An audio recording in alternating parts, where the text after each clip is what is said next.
Well, good evening, everybody, and welcome to this week's town hall. I hope everyone had a great Thanksgiving. I thought I'd open up like the videos did and talk a little bit about the contrast of life.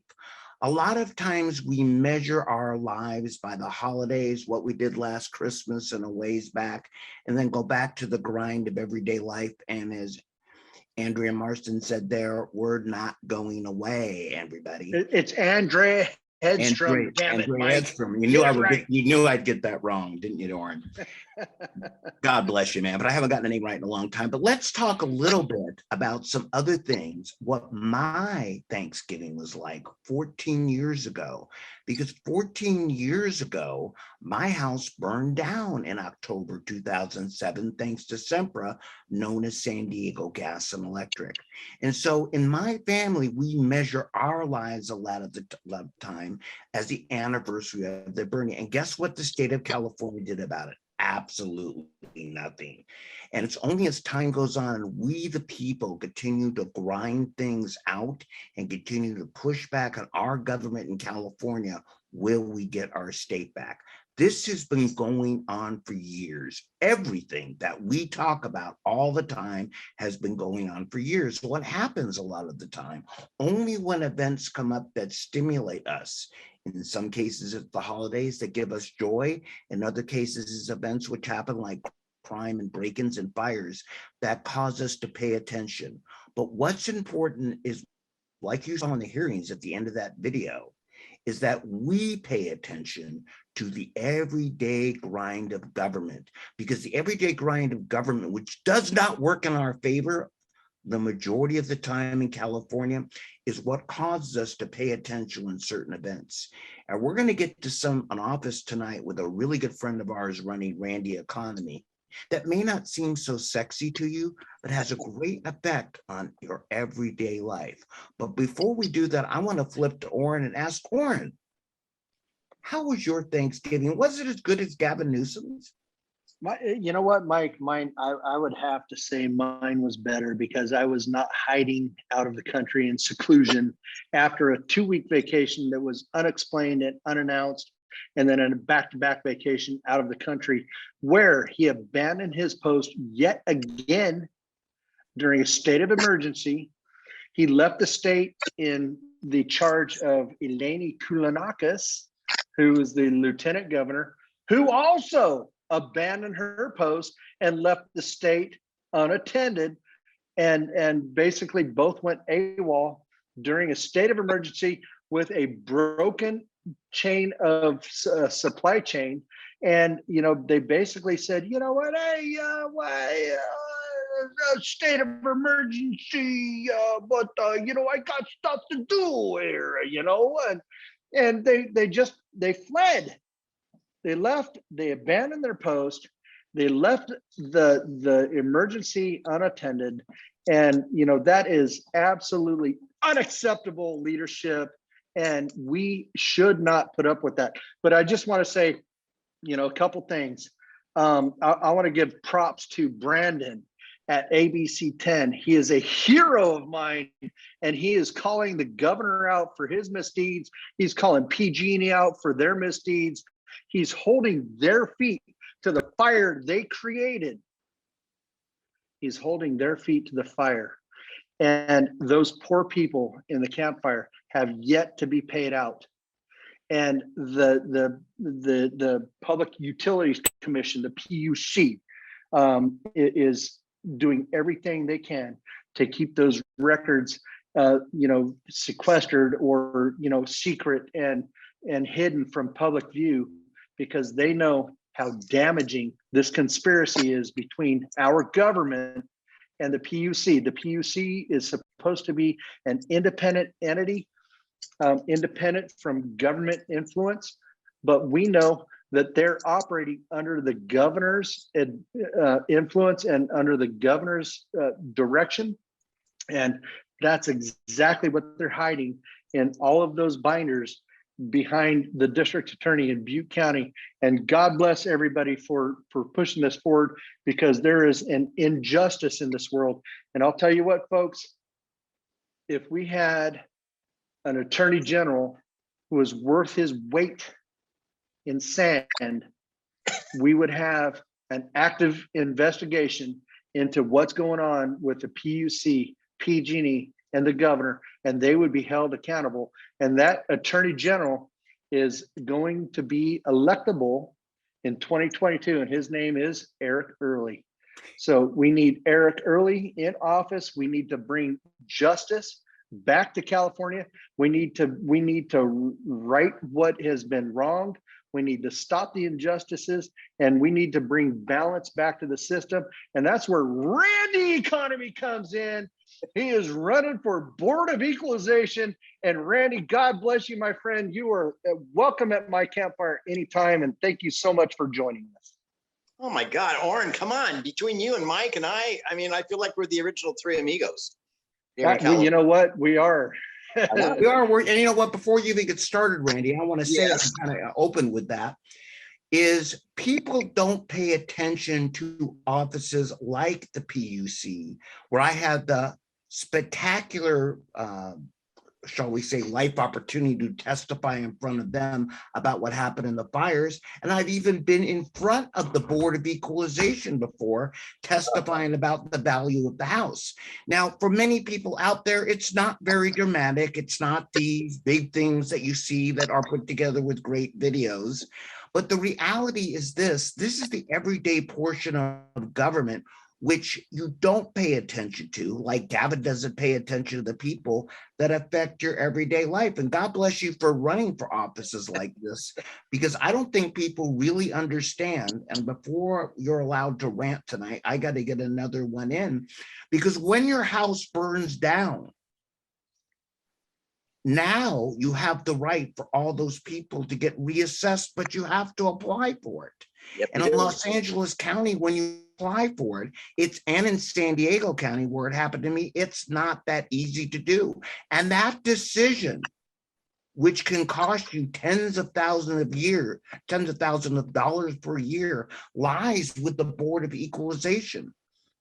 And that has, Mike, I'm sorry, I'm gonna expose a little bit of your personal life right now, but that has left you bankrupt and destitute, in debt to the government, who owes you hundreds of thousands of dollars, but they want to tax you, and they want to pull back out of your pocket what you are due and owed from the victimization of the fires that you experienced. And God bless you. And you know, that's all I'll go into that about. And I'm so sorry for your loss and everybody's loss up in the campfire and the other fires that ensued after that. And there's a lot of work that we have to do in California. And this is ground zero.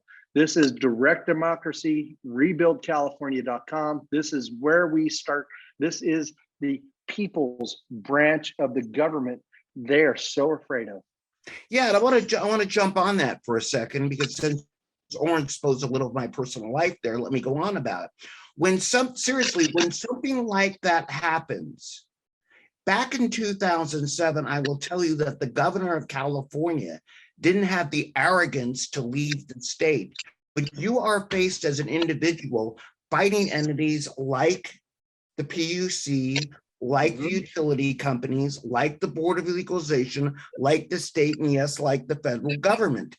And there aren't many things to help you do that. But what really has been fired up today, and I want to get to this before we even get to Randy here, is the fact that our governor of California, when you add COVID and additional states of emergency on top of it, and he still declare them, and I've got to get to the story right off the bat, he spent his Thanksgiving in Mexico. And thanks to Katie Grimes, an article that came out on Twitter at Knitter Mike, for a quick plug there, he was spending $29,000 a night, not for the entire vacation, per night, to go to Mexico. After California publishes ads all the time, spend your money here, help the economy recover, help the small business. Our governor of California is not only absent from the state, he's down in Mexico, and the only reason he got exposed was because somebody put on a Twitter feed, hey, I think it's the governor down there at this very exotic resort having there's no place in California that he wanted to go and spend time. I don't think there's any place in California where he could he could spend that much money. That's the He had part the that French really Laundry. blows me away. You He can, could have gone you back are, to the French Laundry. He could well, have gone back to the French Laundry. he did That's like that a- that's last like year. an That's a good point, Randy. He did that last year in November. And I guess he really felt now that the recall isn't on, he had to top that. Well, damn it, Gavin, you did by spending literally 7 days at a $30,000 per night plus resort down in Mexico, where, by the way, that resort, just to be clear here, is owned by a Russian billionaire in Mexico. So if you want Let the them- riot of things, Let them eat flata. yeah, let them eat plata. But back to our main thing tonight, why we pay attention to that shiny object, our everyday life for the people that suffer disasters, for the people, and by the way, with the housing laws and zoning, the Board of Equalization does a lot more than you think.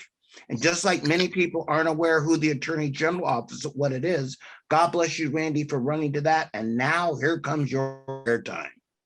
You guys, you're absolutely awesome. And believe it or not, happy anniversary to you, Mike Netter and Orrin Heatlie and myself. We met 1 year ago this past week here at my house when you guys drove thousands of miles, it seemed like, to talk to me about coming on board to help get some publicity for the recall campaign. And it was the day that the stars aligned, and it was a day that I will celebrate for every day for every year for the rest of my life. Because we made a decision right there that not only did we want to go ahead and hold one person accountable in California through Governor Newsom, we wanted to help change the system. And the system was so broken then, and it's even worse now, even though the recall, doesn't necessarily go our way. But what it did do, it united hundreds of thousands of us through this organization, which is now Rebuild California, and so many others. And now our next mission, if you want to go ahead and say that, is to get the very best and brightest candidates to run and stand up and get involved and do the heavy lifting and run for office in 2022.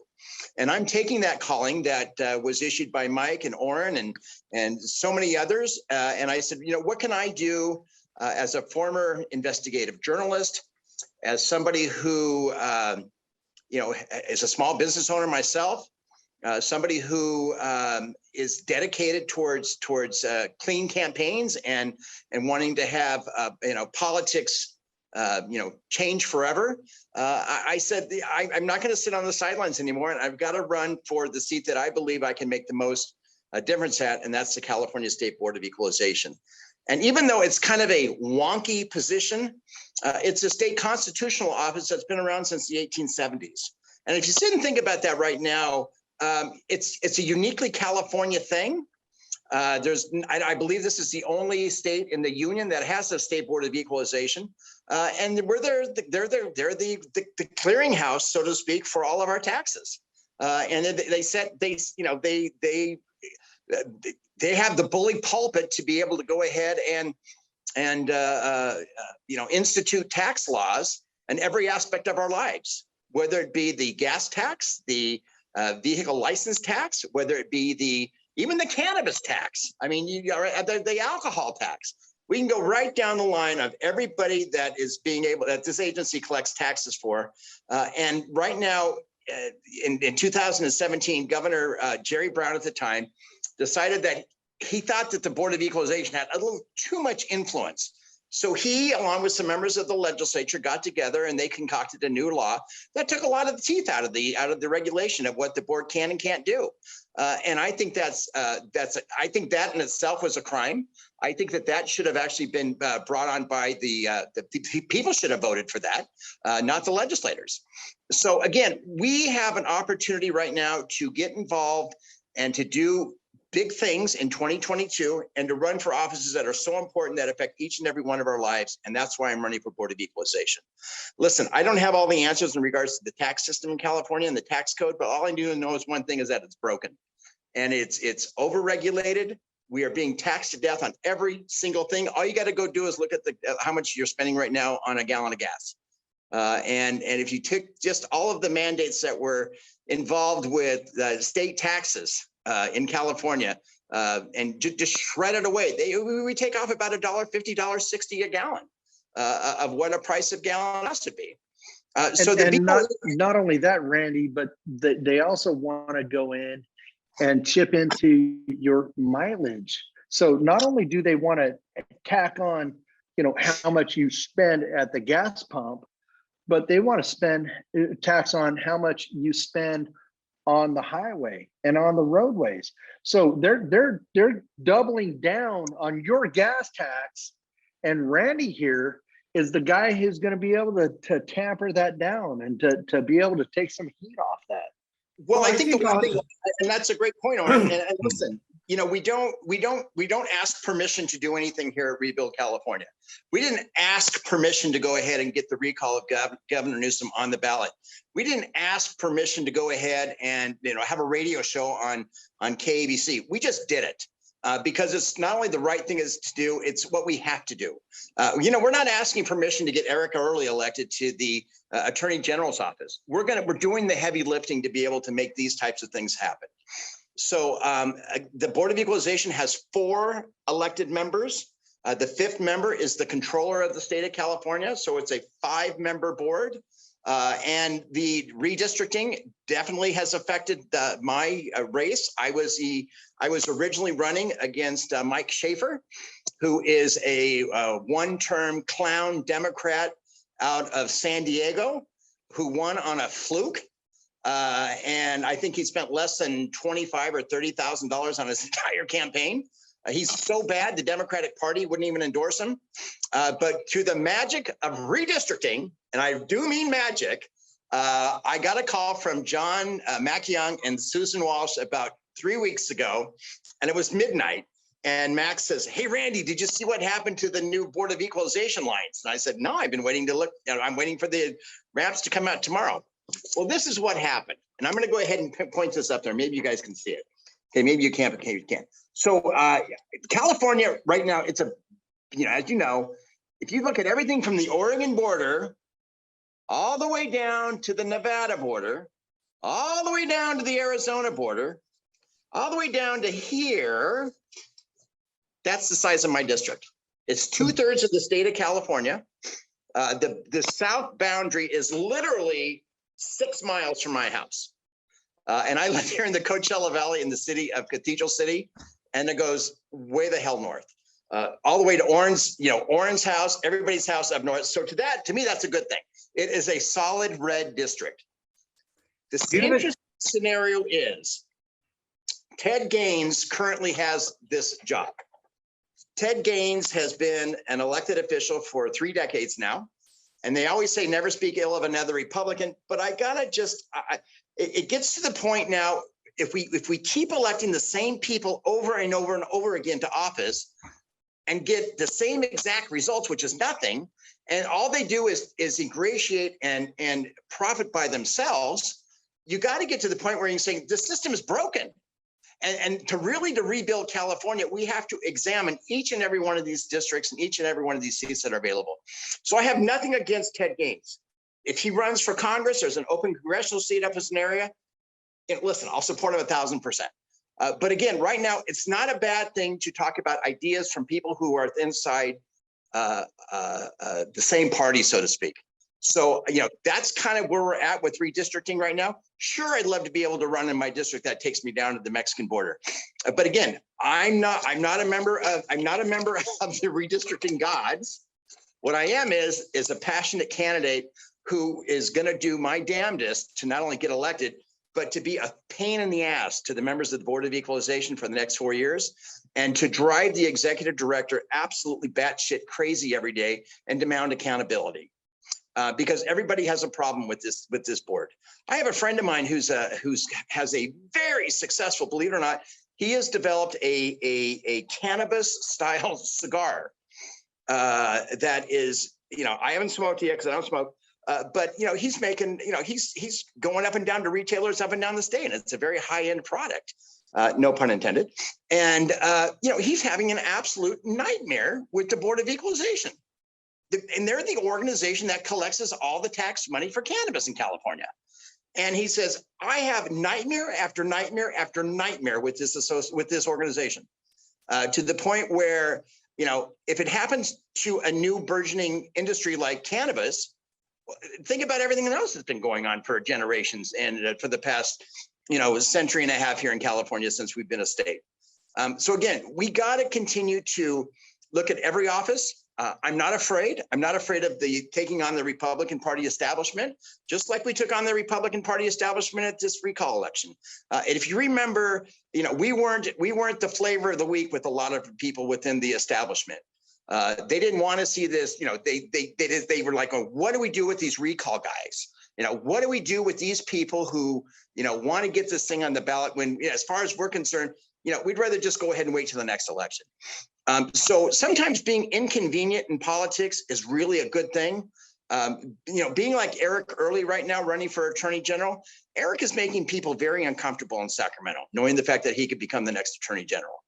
And that's what we got to do. The only way to rebuild California is to take every nut and bolt and every screw and we got to take a hammer to the system and to refigure this out. So that's why I'm going for this new position. And I don't know who my opponent's going to be. They're going to release the final maps in the next 2 or 3 weeks.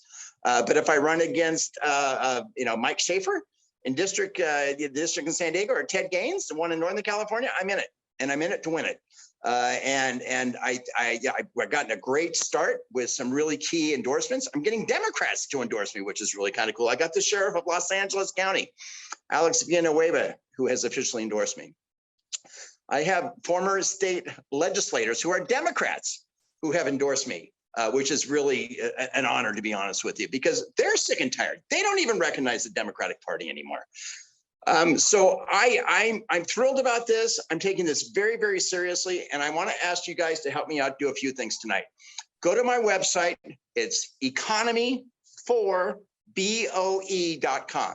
That's economy4boe.com. And you can go ahead and check out my website. And there's that little donation button right up there. You can go ahead and hit the donation button and send me a donation. And you know, I'm proud to be endorsed by Rebuild California, and they've already sent out an email on my behalf and I want to thank the people who have taken the opportunity to go ahead and make that donation. But again, you know, grassroots democracy works. You know, we matter. If you look back on how we worked so magically together during the recall campaign, you know, we worked our asses off. And I mean, and I can't even tell you how many. I wish I had a dollar bill for every time Mike Nitter and Orrin Heatlie and Randy Economy had a three-way conversation. We would be very, very rich right now. I could have probably financed my campaign by this point. But you know, I ended up doing more than 2,215 interviews on behalf of the recall campaign. And there were some days, or 2 and 3 days, that I would sleep in, you know, 20-minute shifts because it didn't matter to me. It wasn't about me. It was about Gavin Newsom. And I was a pain in his ass. And if I get to Sacramento, I'm going to be the biggest, loudest opponent against him. And so, you know, redistricting matters. This seat is vital. I think there's an opportunity to pick up another couple of really good people from with our organization to maybe run in the district in Los Angeles County, because I don't think that's a sure, you know, blue district anymore. And there's a gentleman there who's his name is Tony Valdez. He's a member of the Board of Equalization. He's up for re-election next year. And he's a former mayor, I believe, of Santa Monica. And he has no business being on that board. But again, everybody has a problem with the Board of Equalization. I don't know anybody who doesn't. And I want to get in there and I want to fix it.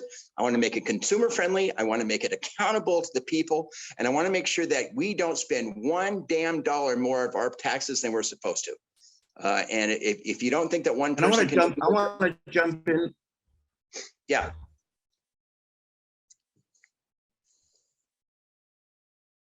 I want to jump in because I'm not really fast. I'm watching some of the comments here and how it's divided up. How's it divided up? No, hold on. There are 4 members of the Board of Equalization. That's correct. Randy will control 1/4 of the state. So everybody out there, again, who thinks this is it's 1/4 of practically all the revenues in the state that they use to finance. Let's be clear on that, okay? Yep. It's not to be clear, just San Diego. It's not No. divided the way it's divided up. It's 1/4 of the state. So when you talk about things like state senators, which there's 40, and legislatures of which there's 80 in the state, that's important. But Yeah. the position that Randy's running for controls 1/4 of the revenue in the state. And Randy, I want to go on in your favor in 1 second. Why? One reason I want Sure. you in office. Let's be clear something else when we opened with utilities, and I never quite got there. Orrin, you threw me off my game because I mispronounced whatever her name is, but roll with me here. The State Board of Equalization is also in charge of assessing the utilities' land and assets. So let's be clear on that. Most of us are just familiar with assessments which take place on our house, which a lot of times are assessed wrong, but let's put that down for 1 second. Understand the utility companies don't get their assets and land and the railroads reassessed a lot of the time because the Board of Equalization doesn't fight. So those taxes ending up being rolled over to us in the form of higher sales tax, et cetera, et cetera. Randy's position that he's running for District 4. Randy, how many districts are there? 4. Right. So it's 4 not District 4 out of 1 million of them. There are 4 in the state, right, Randy? So there is, and this district, Mike, just to let you know, includes 33 different counties. Does it include part of LA County? No LA County is in this. And the southernmost part of the district is actually where I live in Riverside County. And they split Riverside County into 2 different Board of Equalization districts. So as of right now, it's everything that is basically at Highway 111, if you know where that is here in the Coachella Valley, all the way up to the Oregon border. So it's a massive district. It's 2/3 of the state of California. But you know, it's the redistricting gods. It's a solid red district. You know, I hope that you know, we can all continue to realize that the most important thing we have to worry about is our taxes, and we have all just been, you know, we've been raped and pillaged by the state of California on taxes for, you know, for a century, and enough is enough. And I'm not going up there to play nice. I'm not going up there to be a nice guy. I'm not going up there to be part of the group and to, you know, ask staff permission if I can get something done. I'm going in there to clean house. And if I can for a second, was not Ted Gaines, was he not one of the 46 candidates for governor?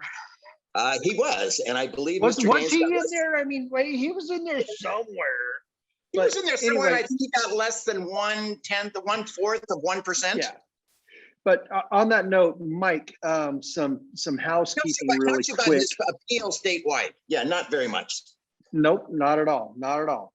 And Mike, real quick, some housekeeping. Richard is asking to be able to copy and paste the link that we're putting up for Randy, but we've disabled copy and paste in He should be able to click. He should be able to click on it and takes him to the website, and he can copy it from there. That's a Zoom feature. Go. It's got to do with your computer, Richard. It's nothing actually that we. Richard, sorry about that. It's not intentional on our part, my friend. But and your words have not fallen on deaf ears. Right. We're trying to get things straight and make it to where you can do what you need to do. But you know, there you go. Yeah. So if you click on it, it's a clickable link, and you copy from there. Sometimes it's a function of the settings. And also, I got the world's greatest. But I want to. Speaking of housekeeping. Yes. No, go ahead. No, and I just want to say also too that I'm very blessed. I have Tom Montgomery, who is the chairman of the Marin County GOP, is my treasurer. He has been a veteran of this of campaigns for you know, generations, and you know, in Tom I trust, and he's just done a magnificent job. And you know, it's if there's listen. My campaign will be audited by the state of California. There's no question in my mind that they're going to look at every little donor I get, every little thing that I do, and that's great because we only play by one game, and that is by the law. And so I'm excited. Again, go to economy4boe.com. You can make a donation right now, and you can give me as much as $8,100 in case some of you are really in a good holiday giving mood tonight. Orrin. Which, by the way, leads me perfectly into something else I want to address, which isn't addressed a lot, about the Board of Equalization. Being a real estate agent, the reason I asked about Los Angeles, although I've seen this in other counties, most people don't realize this. Today, you see a lot of people selling their houses. They bought them for 200, they sell them for 800, somebody buys them for 800. The problem is that the Board of Equalization has to hold the county assessors accountable for getting it right. Let me go into that in depth because we fight for the little people with what Orrin, Randy, and I do. And we say, what does that mean? So when you buy a house and close escrow a lot of the time, in LA County, we talk about the election board, but the assessor's office, in my opinion, is downright evil. They don't actually do the legal reassessment for 6 to 8 months. And it doesn't go into your inbound account because a lot of times the bank won't let you. What does that mean? Randy, you know that $8,100 that a lot of people would like to give you? Many of them get hit by when I sell a home or people buy a home, yep, they get hit with an $8,100 supplemental bill they didn't see coming, not in their inbound account, because the assessor's offices are held accountable by the Board of Equalization, and they are 6 to 8 months behind, especially in Los Angeles. You know, one thing real quick, Mike, is back when I was an investigative journalist, and I still consider myself an investigative journalist, once a journalist, always a journalist. Thank God you're investigating me. I exposed the biggest political corruption scandal in the history of Los Angeles County, and it was a massive pay-to-play scheme involving the new county assessor. And he basically, you know, went into the highest bidder. And if you were a millionaire and billionaire and you maxed out on his campaign, he would reassess the values of your properties and give you a refund and a rebate for everything that you overcharged, quote unquote, for the past decade. So he was given 78 felony counts. The case has gone on for 11 years.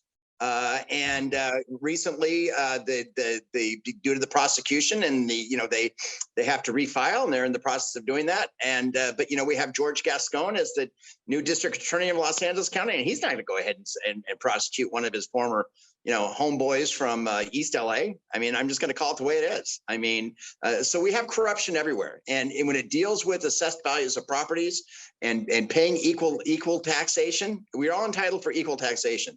Well, in California, that's a bunch of bullshit.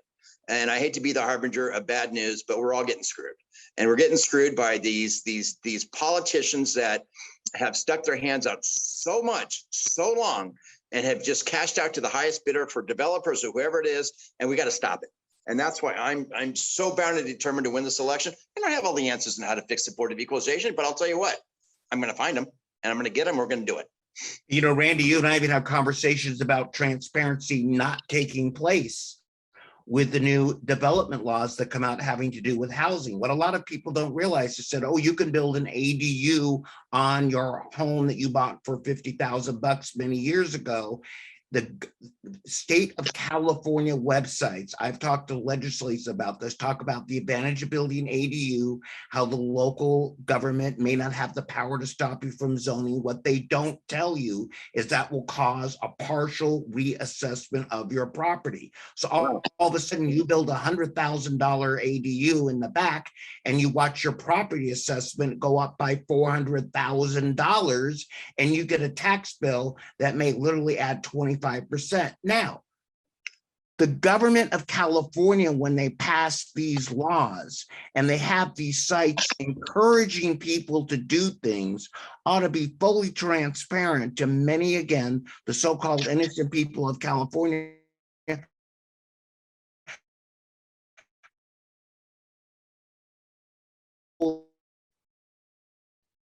The public. Yep.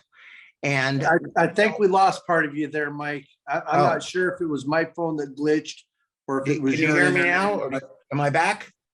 You're You're back. back now. Okay, so that's what I was talking. Well, if you didn't hear what I was saying was this, is that a reassessment is forced when you develop part of your property with an ADU. And for Yep. many people out there, innocent people, they're going to get hit with a massive one-time property tax bill that they should be advised of by their government who makes that laws. That again falls on the, should be the education process as part of the Board of Equalization. So Randy, on a way, I'm pimping you a little bit tonight, what you're running for, because people don't understand the power of these offices. Like we started off with, we talk about the governor, we talk about recalling the governor, but things like the PUC, which they're picked, and the Board of Equalization, which we elect, is a very important part that affects our everyday life. And we need to pay attention to these. And God bless you, Randy, for running for this office. Back to you, Orrin. I see you going like that. Absolutely. And I just want to say, shout out to Sonia Green and what she has going on. She's trying to get people plugged into all of these offices, from your local dog catcher up your school board up to your, board of supervisors, your county council, your city council, your, et cetera, et cetera. All of these matter. There's a reason that George Soros is putting so much money, putting, district attorneys and people into these offices, because they know that these offices are, they're very influential. And if you control enough of them, then you can sway the power of a state government or the county government or the nation. And this is where Randy comes in. This is where Eric Early comes in, Mark Moiser. We need to get all these good people into office so we don't lose what we hold near and dear the most to our hearts. We don't want to lose the representative government that we have. And we need to hold on to the ability to fire government officials who fail to represent the public they were elected to. Okay, so the public elected certain officials to office, and if they fail to represent them in a single party political rule that we have right now in the supermajority, if the people are the only thing left in the system, the only mechanism left to bring balance back into the system. And that's what's at stake right now. And Randy, I want to invite you up to Sacramento to help, to talk and testify on our behalf, for the people's rights to maintain the right to recall a government official. I'll be there. And I want to say that, this is an important hearing. There's a joint hearing, a joint assembly and Senate hearing that's going to happen. It's on Monday, December 6th. It's from 9:30 to 4:30, and they are attacking our right to self-govern. They're attacking direct democracy as it's been established in California. And this is one of the things that we need to protect the most. It's fundamental to our governance here in California. It's over 100 years old, and we need to protect it at its core. Mike? Let me add a couple things here. I see questions about initiatives on the ballot. Anything that brings local housing control back, we're for. Let's be blunt. The state does not know better than local officials. But let me also be clear on something when it comes to things like the Board of Equalization, like your local officials, and I say this all the time, you have to vote. Now, a lot of people watch and say, well, I voted. But statistics tell us that although people may vote for the president, as we've stated about Gascon and Proposition 47 before, they tend not to vote in the down ballot things. So if you're going and you say, well, I voted, I did my job, I got my little sticker, 2022, I voted for governor, I'm done. Many of you out there, and I've probably done it myself, don't vote for the Board of Equalization because you're not sure. You don't even vote for your local offices. You want to have local control, but the number of votes don't add up. Look, direct democracy works only if one thing. What is that, Orrin? Well, hold on. I was sending a message. Direct democracy. What? Look like you were giving the thumb. Direct democracy. I was sending a message. Direct democracy only works. I'm not that bad looking where you have to do that, Orrin, but apparently so. I mean, if you're going to censor me, just turn my camera off, for God's sakes. Look, direct democracy only works if Just show up, man. people Direct participate. democracy is the people's, the public branch of government, folks. It's our ability to change laws, to amend the Constitution. We can do things that the legislature have turned a deaf ear and a blind eye to. Sorry, Randy, I didn't mean that. It wasn't a pun. I apologize, my friend, but God bless. That's it. Those are fighting words. Put your So, direct democracy is what brings balance back into the system, because it gives power to the people to take action where the legislature has failed us. We have that ability in California. So Mike and I, with Rebuild California, Robin and Susan and Tim and Randy and Dan and all of the people that are involved in Rebuild California, we have the ability to self-govern through the referendum process, through the public initiative process, and we can fire a government official who fails to do their job through the recall process. And we cannot let them erode our ability to do that by changing the Constitution. And that hearing is coming up December 6th at the state capitol, and Mike and I are going to be there. We are going to testify, whether it's in public comments or whether we are testifying as professional expert witnesses for the panel. You need to pay attention, because your ability, your rights, and your freedoms are at stake. They're under attack. This legislature has lost sight of who they work for, and it's up to us to rein them in. And I want to say again, as I started the show, life is kind of made up and simplistically for this conversation of two kinds of moments. The events we remember in everyday life, like holidays, and the grind of everyday life. And that's kind of the way we view politics, isn't it? We have these big events called election. We have these big scandals like Randy talked about exposing a few years ago. And those are the ones we tend to pay attention to. But the reality is that the everyday grind of government, Orrin and I are going to sit there for 6 hours on Monday. Got it? And trust me, much of those 6 hours ain't going to be that exciting. Okay, what you saw in the hearing at the beginning where the angry mama bears went in to testify, if you saw, it ain't that exciting when you were there, but it's the grind of everyday government. When I testify before the PUC about a dramatic event happening to my house, and we did succeed, by the way, stemming what Semper wanted to tax everybody in San Diego for their errors, but it's a grind, okay?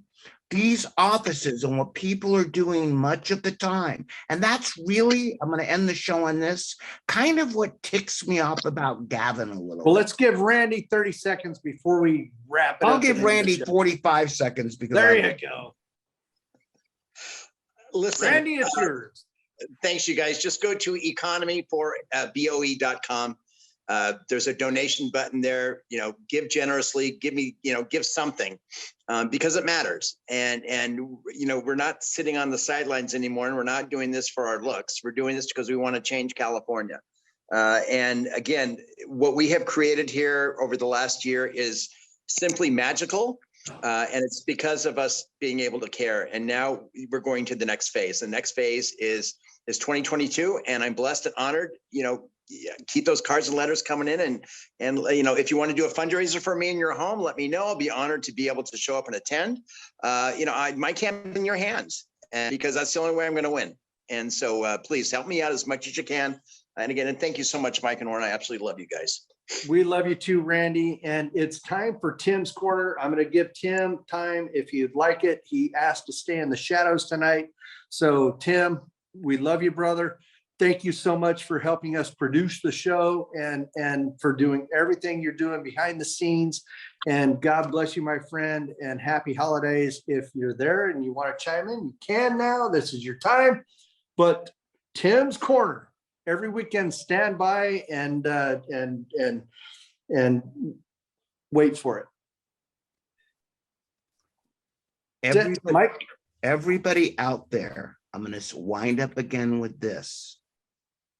What we're doing to leading this group to rebuild California is indeed a grind. And if you've ever watched a building go up and really paid attention or had to rebuild a house that burned down, it's a grind. The burning of the house itself is a dramatic moment. The rebuilding of a house, in this case, a state, is a grind. And that means everybody out there, you need to pay attention and participate. Look, we all have lives. We've got things to do. The holidays are coming, ho flipping ho. But every day, if you're watching this, think of one thing that you can do. And that's even if you talk to a neighbor. And vote, damn it. Paid attention, vote. Not only vote, vote for these offices. Open up that discussion. As we reopen the pop-ups throughout California, we again want to keep the conversation open. Much of what we talk about in the next 6 to 8 weeks may not be as dramatic as the recall of Gavin Newsom, but let me tell you something. The less we participate, the more they will take advantage of us, the people of California. And the less we pay attention, the more they're going to take out of our pocket, the more they're going to keep back our kids out of school, the more mandates that will come down. It's up to us, the people, to take back our damn state and rebuild this state to the glory that it deserves. Thank you. Give your website one more time, Randy. Economy4BOE.com. Economy4BOE.com, the number 4. And I'm going to go ahead and end the show on this. Who could be better to watch our taxes than a guy named Economy? Thank you and good night.